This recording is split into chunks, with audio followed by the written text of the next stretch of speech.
Nessa aula, nós vamos ver a teoria psicológica que revolucionou o jeito que as pessoas viam a psique. Nós vamos falar um pouquinho do Sigmund Freud. Antes da gente adentrar na relação entre a teoria do Freud, a psicanálise e a educação infantil, vamos falar um pouquinho do Freud. Então, ele nasceu na República Tcheca em 1856.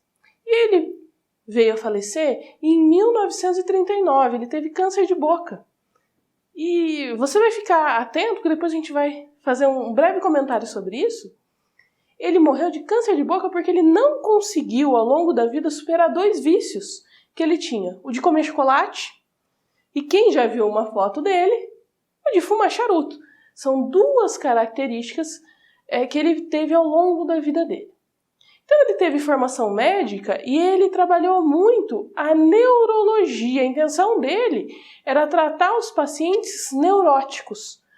Então ele já começou a perceber essa característica da neurose, e é o termo que ele usa em toda a teoria. A gente não vai entrar aqui nessa aula para falar sobre a psicanálise em si, como é um tratamento psicanalítico, mas nós vamos usar alguns conceitos da teoria dele e vamos pensar como nós vemos a nossa criança a partir dessa teoria. O Freud ele é o pai da psicanálise, extremamente importante.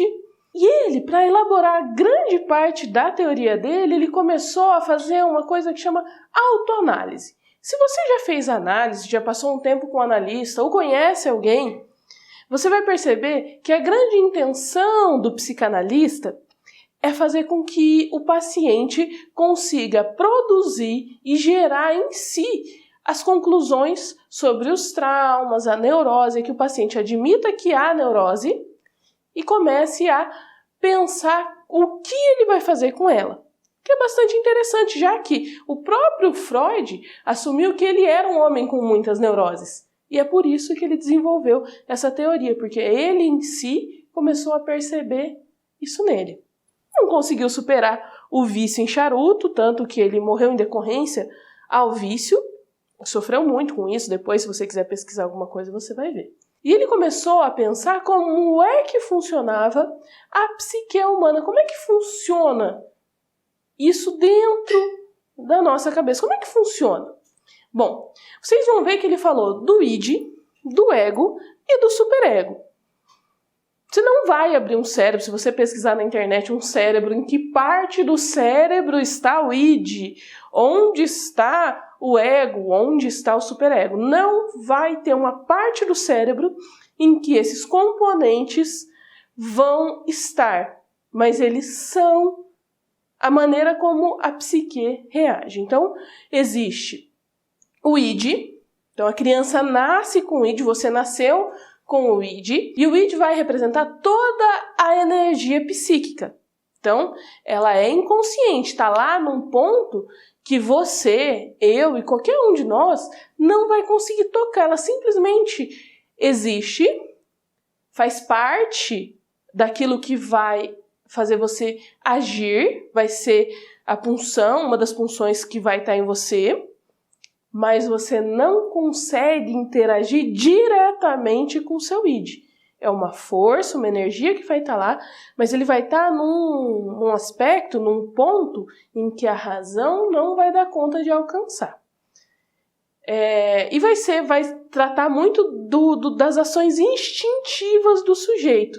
Vai falar muito das necessidades biológicas. Essas necessidades que vão ser os desejos biológicos. A gente vai voltar a falar disso também ainda nessa aula. E aí tem o ego. O ego, ele é o malemolente da coisa. Ele é que tá. Ele consegue tanto existir no inconsciente, no pré-consciente e no consciente. Por que o ego é tão importante? Porque é o ego que vai dar aquele equilíbrio entre o instinto, as necessidades e a realidade. É por meio do ego que a gente vai lidar com a realidade. Então é por conta dele que provavelmente você nunca saiu correndo pelado por aí. Provavelmente. É também o ego que vai descarregar a atenção. Ele vai deixar, vai falar assim, não, pode fazer, isso pode. Isso tá beleza, isso pode fazer. Não, isso não pode. Você não pode sair correndo pelado, você não pode comer toda a comida que está na mesa, porque tem outras pessoas. Ele vai equilibrar a realidade, ele vai perceber a realidade e vai equilibrar o que você pode fazer e o que você não pode fazer. E aí tem o superego. Poxa, e esse para quem é professor, eu acho que para quem é professor de crianças de 4, 5 anos, é sensacional, é muito interessante. Porque o superego é aquele ponto consciente que vai trazer o juízo das coisas. O que é certo, o que é errado, o que é bom, o que é mal. E ainda que a criança ainda não tenha condições de agir sempre da maneira correta, acho que nem nós, né? A gente também falha, todo mundo falha. Mas voltando, a criança, ela começa a perceber e a ser muito rígido com as regras. Isso é certo, isso é errado, o meu amiguinho fez errado, olha, tia, ele pegou o brinquedo da Aninha, que errado. E ele está aprendendo a lidar com o juízo de valores das coisas. Então é uma fase, esse período, quando ele começa a identificar e a construir o superego dele, é muito interessante. E ele fica muito feliz. Ele fica feliz porque ele obedeceu, porque ele foi elogiado, porque ele fez a coisa certa. Ele fica frustrado, triste, porque ele desobedeceu, porque ele não conseguiu fazer a coisa certa. Não é só porque ele machucou um amiguinho quando ele trombou com o amiguinho porque estava correndo. Então o Joãozinho estava correndo no pátio, ele viu a Mariazinha no pátio, mas ele estava brincando, eufórico e trombou nela. Ele não quis trombar, mas ele vai ficar extremamente frustrado quando ele perceber, quando ele levar uma bronca, for corrigido, ou quando ele perceber que a Mariazinha caiu e se machucou. Então o superego é quem vai dar essa consciência de bom ou mal, certo e errado. E vejam que esses 3 pontos para Freud têm que estar equilibrados. Não adianta você ter um superego máximo de certo e errado, extremamente rígido, porque se o superego estiver extremamente forte na personalidade da pessoa, na sua, na minha ou do nosso aluno, essa pessoa vai ter vários bloqueios, ela não vai conseguir se desenvolver, sair de uma situação complicada, porque ela vai ser muito rígida. Se por um acaso o ego dela, a relação com a realidade de satisfazer os desejos for muito forte, ela também vai ter problemas, porque ela vai ter dificuldade em cumprir as regras. Se o id dela tiver com muita força, ela vai ser a louca, a pessoa louca. Então vai ter muitas complicações, porque ela não vai ter bloqueio, ela vai usar só o instinto para realizar as coisas. Uma mente saudável, um psiquismo saudável, é quando os 3 pontos estão em equilíbrio. A pessoa satisfaz desejos, ao mesmo tempo que ela consegue equilibrar as regras e o controle social dela, ela sabe o momento certo para realizar os desejos, mesmo que eles sejam malucos. Se ela sabe o momento certo, que não vai prejudicar ninguém, que não vai causar problemas nem para si, nem para o outro, e ela realiza esses desejos, está tudo bem. Vejam que é importante que essa energia que é gerada no id seja descarregada pelo ego, ao mesmo tempo que o superego controla essas ações para que não haja prejuízo pessoal e social. Então, a proposta do Freud também é muito interessante nesse ponto. Sabendo que a pessoa, o ser humano, tem que estar em equilíbrio com esses 3 pontos, ela não vai conscientemente se comunicar com o inconsciente. Mas o inconsciente, que também domina ela, vai mandar algumas mensagens, tanto para o ego quanto para o superego, para a consciência, para a razão da pessoa. Que é o sonho. Então você já ouviu falar que existe a tradução de sonho, que o Freud falou isso, que o sonho significa alguma coisa. E para Freud significa muito. É a maneira pelo qual a pessoa vai conversar racionalmente a relação entre a razão e o inconsciente, a capacidade consciente e a capacidade inconsciente. Tem um outro momento, que é o ato falho. Então, quando você quer dizer uma coisa, fala outra. Você está falando com seu pai, aí você chama ele de mãe. Você está falando com a sua professora, aí você chama ele de pai, de mãe. Então, isso significa um ato falho. Significa que o seu inconsciente viu algum traço da sua mãe, no seu professor, na sua professora ou no seu pai. Ou você chama alguém pelo nome errado, você confunde os nomes. A pessoa chama Tatiana, você chama de Mariana. Tatiana é japonesa, Mariana é russa. Mas você confunde os nomes delas. Então você está cometendo um ato falho quando você pensa uma coisa e fala outra. É uma teoria psicanalítica. O ser humano tem funções conscientes e inconscientes. Isso, para a época, foi uma grande revolução, porque até então a gente vem da modernidade que vai falar que o homem é racional. Lembra do Descartes? O Descartes ele falava que a humanidade podia, por meio da ciência, ele, o Francis Bacon, outros também, podia, por meio da ciência, elaborar todo o conhecimento possível. O homem era um ser racional. Hegel falava isso, a razão absoluta. Aí é que tá. O Freud, ele vem e destrói com tudo. Ele fala, não, o ser humano ele tem um valor consciente e um valor inconsciente. Alguns teóricos que vão se vincular ao Freud, inclusive Lacan, que vocês vão ter aula com a professora Michele, ele ainda vai ser tão petulante, ou não, que ele vai dizer assim: o homem é dominado pelo seu inconsciente e o consciente não percebe. Bom, o que isso quer dizer? Ele revolucionou aquilo lá e ele revolucionou mais ainda.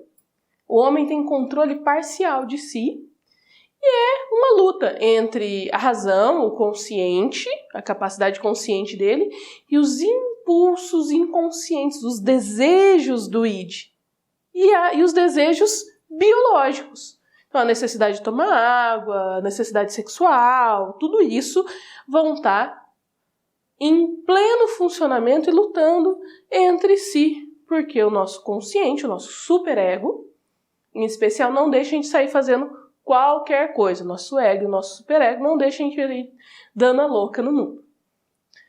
E aí vem um ponto que deixou as donas de casa da década de 20 surtadas, porque ele falou assim, a criança nasce com características sexuais. A criança vai se desenvolver a partir da capacidade psicossexual lá da infância. Então ela nasce com características, com potências sexuais, mas calma, não é que ela já nasce sexualizada, com toda a elaboração do que é sexo em si. Ela tem a necessidade de satisfazer desejos, de ter prazer. A gente vai falar isso em cada fase. E aí, a gente descobre, ele fala assim, todas as neuroses que o adulto tem são elaboradas, são construídas, acontecem na infância por conta dos traumas infantis. Seja ele uma coisa muito grande, como uma violência que não foi bem elaborada, ou uma coisa pequena, uma criança que precisava de chupeta para se acalmar mais e a família prefere não dar. Então, vejam que interessante que ele faz. E só um adendo para vocês, a criança não necessariamente vai ter um trauma porque ela sofreu uma violência, aconteceu um acidente, ela perdeu o pai e mãe. Isso não necessariamente vai gerar uma neurose na criança, porque a criança ela pode ou não desenvolver isso. Isso vai depender de como cada fase, como as necessidades e os desejos dela são supridos e direcionados pelo adulto e como ela vai construir a subjetividade dela. Isso a gente vai falar agora. Com relação à psicanálise e à educação, é mais importante que você saiba o que você não pode fazer do que o que você pode fazer. Como tudo é muito relativo em como a criança vai receber a sua intervenção, a sua interferência, professor, na vida dela, sua mediação, seu encaminhamento, aí você pode chamar do jeito que você preferir. É mais importante você saber o que você não pode fazer. E o que você, em geral, não pode fazer para o Freud, para a psicanálise, é bloquear a capacidade da criança de falar, de usar a palavra, de construir a subjetividade dela. Então você não pode impedir ela de se expressar. E não é que ele está falando assim, a criança não para de falar, eu não consigo dar aula. Não é isso.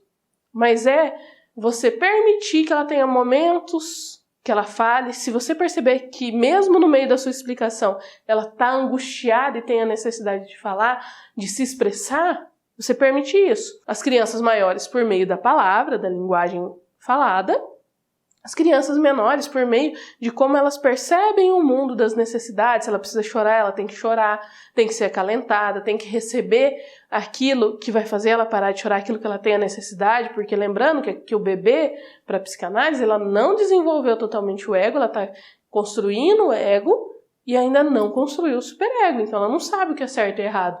Ela faz experimentação e erro e de acordo com a relação que ela tem com o adulto. E aí vai utilizar a palavra. Então você vai permitir que ela utilize a palavra. E vai estimular que ela tenha curiosidade sobre o mundo adulto. Por que que o adulto usa caneta? Por que que o adulto gosta de tomar na garrafinha azul? Por que que o adulto tranca a porta do quarto para ficar sozinho com o parceiro? Então a criança vai ter que ser estimulada a ter curiosidade com o mundo adulto. O professor não vai responder todas essas questões. No entanto, ele vai permitir que a criança faça essas questões e tente buscar as respostas. Vocês vão ver o que vai acontecer. Isso acontece por causa das fases. Cada período de vida, cada fase da criança, ela vai se expressar de uma maneira diferente. Então, ela vai ter a fase oral, de quando ela nasce até 1 ano, 1 ano e meio, às vezes um pouquinho mais. Então, aproximadamente 1 ano. A fase anal, que essa é bem complicada, porque tem criança que gosta de pegar o cocô e não é legal, mas a gente vai falar disso também, que é de aproximadamente 1 ano e meio aos 3 anos. A fase fálica, uma fase também que deixa o professor de cabelo em pé, porque ela está curiosa, ela identifica os órgãos genitais, elas vão começar a querer saber por que eles estão ali, o que eles são, e vão dar significado para eles. Então vai dos 3 aos 5 anos, e aí ele vai entrar numa fase de latência até a adolescência, e aí sim, ela vai ter a fase genital, que aí vai rolar a necessidade da construção sexual. Aí sim, essa última fase que vai ter a elaboração do prazer sexual em si. Todas as outras fases estão vinculadas a características sexuais, mas ainda não é o ato em si, não tem nada a ver com o ato em si. E aqui no curso a gente vai falar só sobre essas 3 primeiras fases até os 5 anos, até a fase fálica. Depois, em outros cursos, nós vamos falar mais. Mas a primeira fase, a fase oral, que é a satisfação por meio da boca, da sucção. Então, se você reparar num bebê, se você encostar sua mão na boca dele, ele vai sugar, porque ele tem prazer em sugar. Mesmo que ele não esteja mais com fome, ele tende a continuar sugando. Esse desenvolvimento, dessa satisfação por meio da sucção, é importante para formar, para construir essa necessidade. Vai levar tudo à boca, ele vai crescer, ele fica o tempo todo mastigando, é um perigo, porque qualquer coisa estranha no chão, a criança vai levar na boca. É para proibir? Não coloca na boca, é feio, é ruim. Não. Segundo essa teoria, se você começar a proibir muito, não pode, é sujeira, é sujeira, é sujeira, a criança vai ver um tempero diferente, o orégano, a pimenta, vai falar que é sujeira. Ela vai querer comer conforme ela for crescendo? Não. Ela vai começar a elaborar conceitos, porque ela vai ter essa curiosidade do mundo adulto, mesmo que ela esteja transformando e construindo a linguagem nesse momento.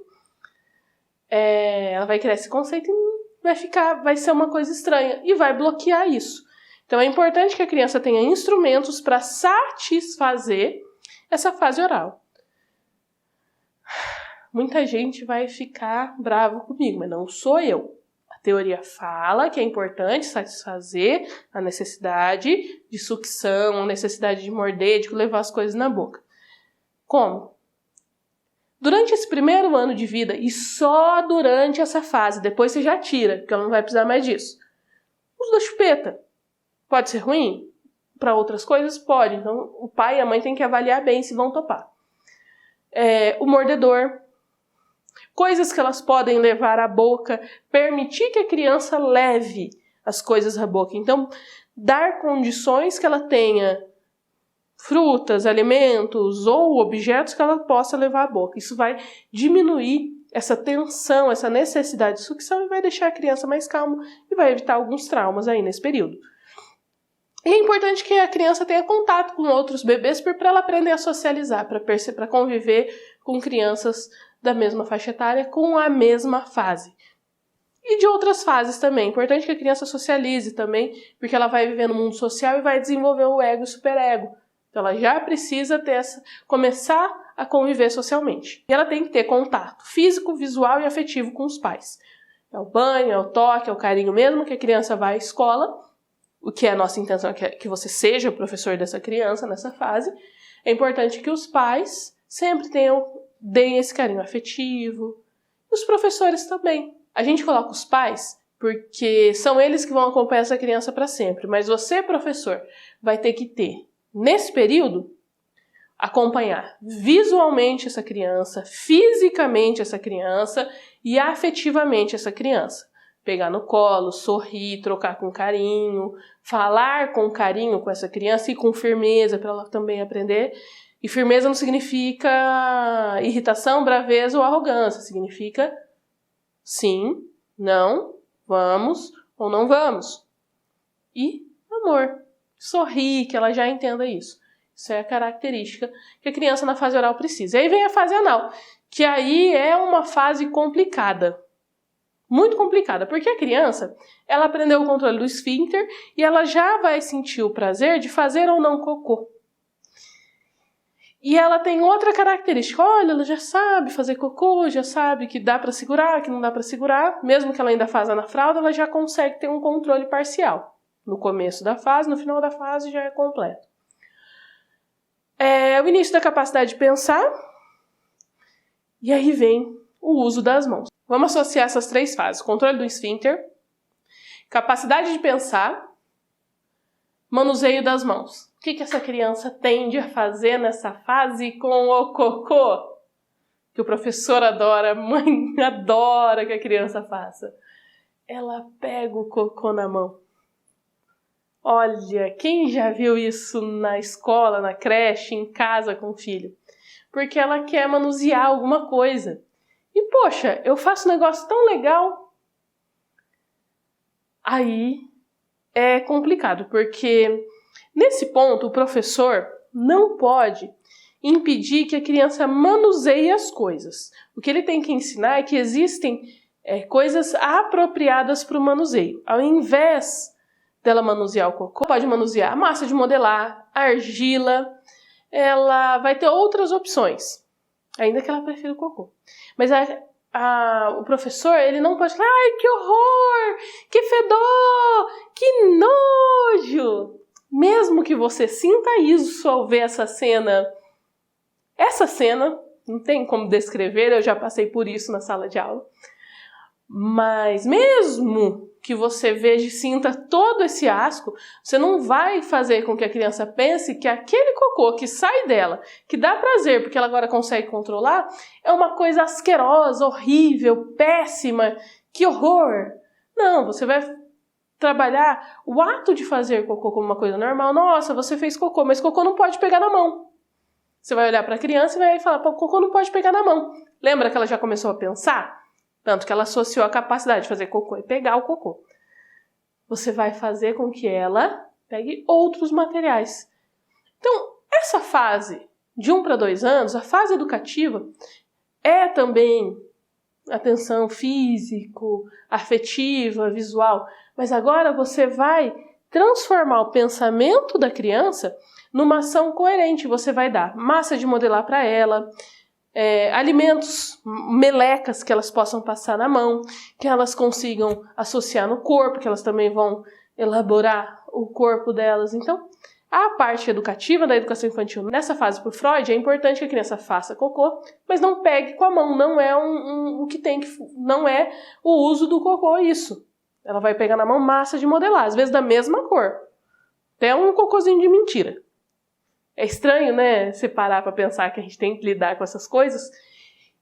E não só tem que lidar, como é nesse ponto para o Freud que a criança pode gerar traumas violentos na vida adulta. Ele vai explicar que a incapacidade de usar o trato digestório, o aparelho digestório, vem dessa fase. Então tem gente que tem prisão de ventre crônica.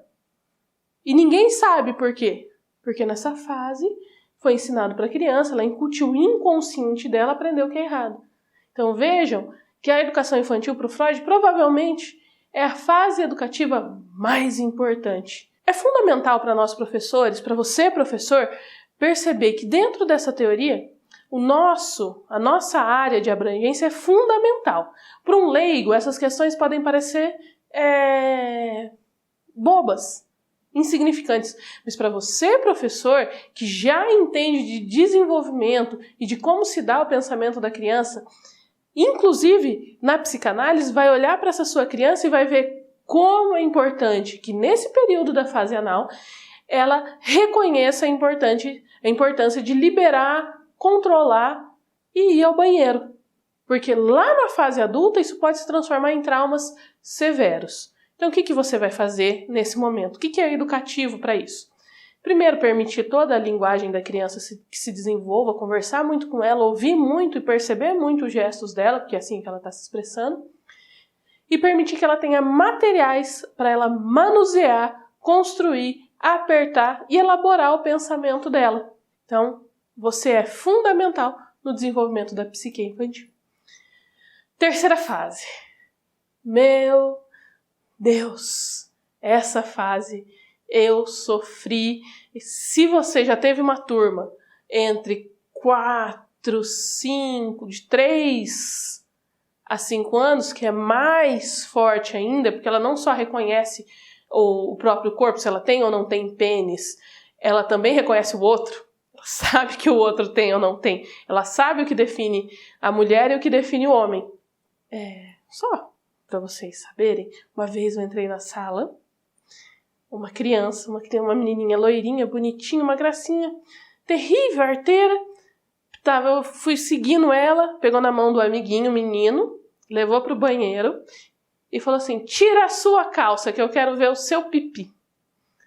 Eu falei assim, meu Deus, o que eu faço? Aí eu entrei, ela se assustou, ela identificou que o que ela estava fazendo era errado. Mas como? Ali naquele momento eu já conheci um pouco dessa teoria, eu respirei fundo. Falei assim, por que você quer que ele tire a calça? Ela travou assim, eu falei assim, ele tem pipi e você não tem. E ela, por quê? E aí ela começou a perguntar coisas, por que ele tinha pipi, o que era pipi, o que fazia o pipi, por que ela não tinha pipi, que ela queria ter um pipi. E aí foi uma conversa extremamente difícil para mim, mas para ela foi natural. E essa fase, quando você reconhece, vai ser extremamente difícil lidar. No entanto, também muito importante para o desenvolvimento psicossexual da criança, para ela identificar o corpo. Então vai ser a fase fálica. Ela vai identificar o órgão sexual masculino. O que vai acontecer? Essa representação simbólica de energia. Então, para o Freud, para a teoria psicanalítica, nessa fase o pênis vai ser a representação simbólica da energia. Então a menina vai se ver sem essa representação e o menino com essa representação. Então o menino vai ter medo de perder o órgão, porque ele vai ver a menina e vai achar, meu Deus, alguém castrou essa menina. Então ele vai ter medo de alguém castrar ele também. E ele vai querer que a mãe seja só dele, ele quer tirar o pai da jogada, e a mãe vai ser só dele. Só que ele vai ter um problema ao querer tirar o pai da jogada. Ele vai admirar o pai, ele quer ser como o pai, ele vê a força do pai. Então ele vai viver um conflito. Isso é muito complicado para a cabeça da criança, mas ele vai viver esse conflito. Ele vai trazer esses conflitos para a escola. E é nessa fase que o superego também vai entrar na jogada. Sabe o certo e errado? Você sabe, você já viu seu aluno sendo extremamente regrado. Aqui, ali, funciona assim. Então ele está vivendo um conflito muito grande. A gente brinca que é a adolescência da infância, e para o Freud é mesmo, essa fase fálica, ele identifica, percebe, tem curiosidade, repara no corpo da outra criança. E assim o menino vai se construindo. E a menina, por sua vez, vai ter esse vínculo com o pai, com o homem, e vai querer tirar a mãe da jogada. No entanto, ela vai admirar a mãe e vai ver na mãe uma pessoa que ela quer ser igual. Então ela vai ter alguns conflitos nessa fase. O que é importante na escola para a criança ver? O papel social da mulher, o papel social do homem, do pai e da mãe. É normal para a criança que ela eleja na escola uma professora que vai ser a representação da mãe, que ela vai brigar, vai se irritar, vai ter ciúme, e uma professora que vai ser a representação do pai. No caso das meninas, vai brigar com a mãe e vai se vincular ao pai, aqueles que representam essas figuras. E aí você vai ver, que tem criança que ama aquela professora de paixão. Provavelmente aquela professora representa para a menina o pai. E o menino, por sua vez, vai fazer o mesmo. Vai eleger uma professora ou um professor para ser a mãe, eleger um professor ou uma professora para ser o pai. Um dos professores, ela vai provocar, vai mexer, vai irritar, e o outro, ela vai gostar, vai ser doce, vai ser querida. Aí você vai perceber que os pais falam assim, né? Os pais ou os professores vão ter conflitos de opinião. Essa criança é terrível, ela me provoca, ela faz assim. Aí o outro, não, é uma querida essa criança. Me trata bem, me abraça, não me desobedece. É por conta desse conflito. Ela vai ter comportamentos diferentes, com pessoas diferentes, que o professor vai ter essas representações. A função da educação nesse momento, aí sim, já com o desenvolvimento pleno da fala, é que a criança expresse essa angústia, expresse esse sentimento que ela tem e use a palavra para mostrar como ela está se organizando e se vendo no mundo. E o professor vai dar cada vez mais conhecimento, vai permitir que a criança tenha cada vez mais conhecimento para ela falar melhor e mais sobre o mundo. O que significa? Lembra da curiosidade do mundo adulto? Essa é a função da educação infantil nessa fase. Que a criança pequena tenha curiosidade sobre o mundo adulto. O professor, ele sabe, ele conhece, ele vê tudo isso. Olha como a professora sabe, olha como o professor sabe. Eu também quero saber. E é assim que vai se dar essa aprendizagem nessa fase. É a capacidade do professor criar curiosidade sobre o mundo adulto, sobre o conhecimento adulto. É permitir, às vezes, que a criança tenha acesso a instrumentos adultos, a chave do carro, a caneta, porque a criança não usa caneta nessa idade, então ela vai ter curiosidade e, eventualmente, a professora deixa ele usar a caneta para escrever, para fazer uma letra. Então, ele vai elaborando e criando e tendo vontade de acessar o mundo adulto. E aí, é assim que ele vai viver esse conflito. Depois disso, ele vai entrar em latência e vai entrar na adolescência, vai ser um período difícil. Isso fica para um outro curso. Essa foi a nossa aula. Isso é só o começo do curso, da parte do curso sobre a psicanálise, e aí você vai estar extremamente pronto para pensar a sua criança, para olhar para a sua criança. Lembrando que o Freud e a psicanálise, eles não construíram uma teoria educativa. Eles fizeram uma teoria para falar sobre a psique humana. Por consequência, a gente trabalha a educação dentro da teoria psicanalítica. Até a próxima aula.